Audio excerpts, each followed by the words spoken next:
Hi hello friends, welcome back our channel SK Telugu Hindi cooking channel.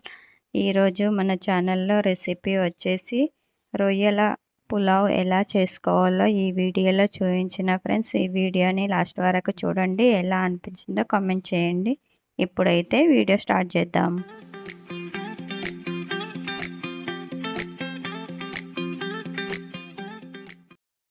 ఇక్కడ చూడండి friends, ఏ vegetable అయినా తీసుకునవచ్చు. నేను ఇక్కడ ఒక పెద్ద మిరపకాయ, ఒక ఆలుగడ్డను ఉడకబెట్టి తీసుకున్న, 2 టమాటాలు, ఒక ఆనియన్, ఉల్లిగడ్డ, 2-3 పచ్చిమిరపకాయలు, సగం గోబీ ఫ్లవర్ తీసుకున్నా. ఇక్కడ నేను అర్ధ కిలో రొయ్యలు తీసుకున్నా. ఇవి పొట్టు తీసి శుభ్రం చేసి ఉంచుకున్నా. ఇప్పుడు మనం రైస్ తీసుకోవాలి. మీకు ఎంత రైస్ కావాలో అంతే తీసుకోండి. నేను ఇక్కడ నలుగురు కోసం చేస్తున్నా కాబట్టి 2 గ్లాసుల రైస్, బాస్మతి రైస్ తీసుకున్నాను. నార్మల్ రైస్ తోటి కూడా చేసుకునవచ్చు, నార్మల్ బియ్యంతో. నేను ఇక్కడ బాస్మతి బియ్యంతో చేసిన. బాస్మతి బియ్యంతో చేస్తే బాగుంటుంది, స్మెల్ అయితే చాలా బాగుంటుంది, పిల్లలకి కూడా డిఫరెంట్గా ఉంటుందని ట్రై చేసిన. మీకు కావాలంటే ఇంట్లో ఉన్న బియ్యంతో కూడా చేసుకునవచ్చు. ఇప్పుడు 2 సార్లు వాష్ చేసి కొన్ని వాటర్ వేసి ఉంచిన. ఇంకా ఇప్పుడు వెజిటేబుల్ని నేను ఇలా కట్ చేసుకున్నాను. క్యాప్సికమ్, ఫ్లవర్, ఆనియన్, ఉల్లిగడ్డని, టమాటాలు, ఆలుగడ్డలు, పచ్చిమిరపకాయలు, వీటన్నింటి సైజులో అయినా కట్ చేసుకునవచ్చు. మనం ఉడకడానికి వీలుగా ఉండేలా కట్ చేసుకోవాలి. ఇప్పుడు రొయ్యల్ని కూడా ఇక్కడ కట్ చేసి చూపించిన. కొద్దిగా పెద్ద సైజు ఉండే, అందుకోసంకి చిన్న సైజు ఉంటే అలాగనే యూజ్ చేసుకునవచ్చు. ఇప్పుడు గ్యాస్ ఆన్ చేసి ఒక పాత్ర ఉంచుకొని అందులో 2 టేబుల్ స్పూన్ల ఆయిల్ వేసుకున్నా. మీకు కావాలంటే మీకు ఎంత ఆయిల్ అవసరమో అంతే వేసుకోండి. ఇక్కడ దాల్చిన చెక్క 2 ముక్కలు, ఒక బిర్యానీ ఆకు వేసుకున్న, 2 విలాచీలు వేసుకోవాలి. మీకు ఏవైనా ఇంకా మసాలాలు కావాలంటే యాడ్ చేసుకోండి. నేను ఇక్కడ ఎక్కువ మసాలాలు వేయలేదు. ఇంకా 1 టీ స్పూన్ పసుపు వేసుకోవాలి. తర్వాత 1 టీ స్పూన్ జీలకర్ర వేసుకోవాలి. జీలకర్ర ఆయిల్లో ఫ్రై అయిన తర్వాత మనం కట్ చేసి ఉంచిన పచ్చిమిరపకాయలను వేసుకోవాలి. పచ్చిమిరపకాయలు ఎక్కువ కారం ఉన్నాయి తీసుకున్న, అందుకోసంకి 4 తీసుకున్న. పొడుగుతా కట్ చేసుకొని వేసుకోవాలి. ఇప్పుడు కట్ చేసుకొని ఉంచిన ఆనియన్ని వేసుకోవాలి. ఉల్లిపాయలు ఆయిల్లో మగ్గిన తర్వాత క్యారెట్ ముక్కలు, క్యాప్సికమ్ ముక్కలు, ఏ వెజిటేబుల్ మనం తీసుకున్నామో వాటన్నింటినీ యాడ్ చేసుకోవాలి. నేను ఇక్కడ ఆలుగడ్డనైతే లాస్ట్లో యాడ్ చేస్తా, ఎందుకంటే ఆలుగడ్డని ఫస్టే ఉడకబెట్టుకొని పొట్టు తీసి కట్ చేసుకొని ఉంచిన. అందుకోసంకి ఏవి ఫస్ట్ ఉడకాలో వాటినే వేసుకొని ఉడికించుకోవాలి.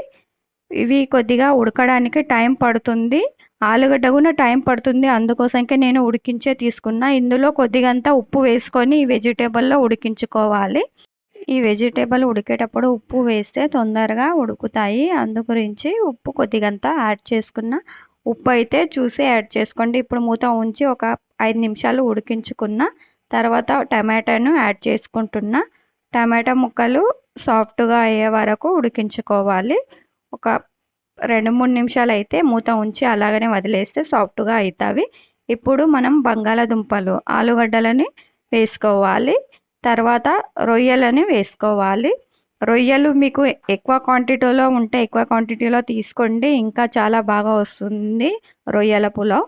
నా దగ్గర అర్ధ కిలోనే ఉండే, అందులోనే నేను గ్రేవీ కూడా ప్రిపేర్ చేసిన, పులావ్ కూడా చేసిన. నేను నలుగురు కోసంకే ఈ పులావ్ చేసిన కాబట్టి నాకు ఎక్కువ అవసరం లేకుండే. ఇప్పుడు 2 టేబుల్ స్పూన్ల అల్లం వెల్లుల్లి పేస్ట్ వేసుకోవాలి. బాగా కలిపిన వెజిటేబుల్ మొత్తం కొద్దిగా వాటర్ విడుస్తున్నాయి, చూడండి నీళ్ళు విడుస్తున్నాయి. ఇప్పుడు ఇందులోనే 2 టేబుల్ స్పూన్ల అల్లం వెల్లుల్లి పేస్ట్ వేసుకొని బాగా కలుపుకోవాలి.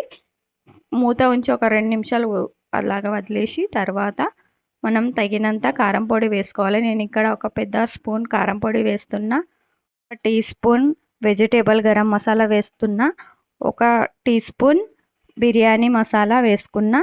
రుచికి సరిపోయేటంత ఉప్పు వేసుకోవాలి. ఉప్పు అయితే మనం ఫస్ట్ యాడ్ చేసినాము కాబట్టి చూసే వేసుకోండి, వెజిటేబుల్లో ఫస్ట్ యాడ్ చేసినాము, అందు గురించి ఎంత మీకు ఉప్పు రుచికి సరిపోతుందో అంతే యాడ్ చేసుకోండి. ఇప్పుడు ఈ మసాలాను మొత్తాన్ని కలుపుకోవాలి.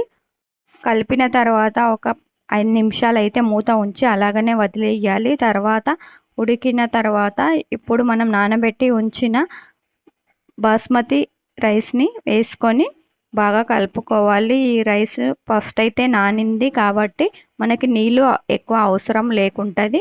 మొత్తం మిక్స్ చేసుకొని ఒక 5 నిమిషాలైతే అలాగనే వదిలేయాలి. ఈ బాస్మతి రైస్‌లో ఉన్న నీళ్ళైతే ఇంకిపోవాలి. ఈ వెజిటేబుల్ అವೆಲ್ಲ మొత్తం మిక్స్ కావాలి. అందుకోసంకే ఇలా ఇంకిపోవడం వల్లనే ఇక్కడ చూడండి నీళ్ళైతే ఇంకిపోయినాయి. ఇప్పుడు మనం నీళ్ళు యాడ్ చేసుకోవాలి. నేను ఇక్కడ 3 గ్లాసులు వేసుకుంటున్నా 2 గ్లాసుల బియ్యానికి. ఎందుకంటే బియ్యం ఫస్టే నానబెట్టి ఉంచినాం కాబట్టి ఎక్కువ నీళ్ళు పోసే అవసరం లేకుండా పొడి పొడిగా రావాలంటే 3 గ్లాసులే యాడ్ చేసుకోండి. ఫస్ట్ అయితే వెజిటేబుల్ అయితే ఉడికినవి, తర్వాత మనం నానబెట్టి ఉంచినాము బియ్యాన్ని. అందు గురించే 3 గ్లాసులు ఈ పులావ్‌కి సరిపోతుంది. మీకు ఎక్కువ పొడి పొడిగా పులావ్ రావాలంటే 3 గ్లాసుల నీళ్ళే సరిపోతాయి. ఇక్కడ చూడండి లాస్ట్ అయితే కొత్తిమీర వేసుకొని ఒక 10 నిమిషాలైతే ఉడకడానికి ఉంచిన పులావ్‌ని మూత ఉంచి ఇక్కడ చూడండి నీళ్ళైతే సగం అయితే ఇంకిపోయినాయి. ఇంకా కొద్దిగా అయితే ఉన్నాయి. ఇప్పుడైతే గ్యాస్‌ని మీడియంలోనే ఉంచుకోవాలి.